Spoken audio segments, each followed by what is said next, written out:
So this is our flat seam. We have our hybrid seam.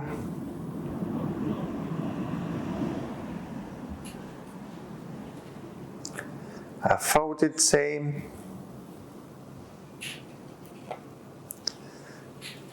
This is our French seam. And we have our little dart. I'd just like to point out with our seams,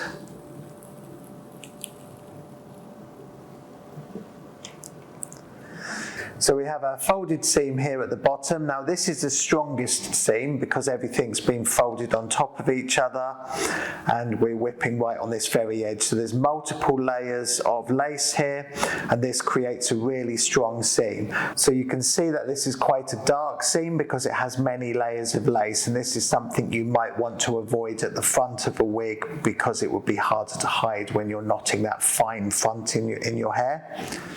Then we have our hybrid seam, which is a little bit stronger because we have one flat side, one folded side.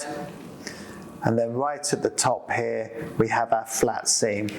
Now you can see that this is our lightest seam because it's just 2 layers of lace, but it's also one of the weaker seams. But this is perfect for the front of a wig because it's really easy to hide the hair with.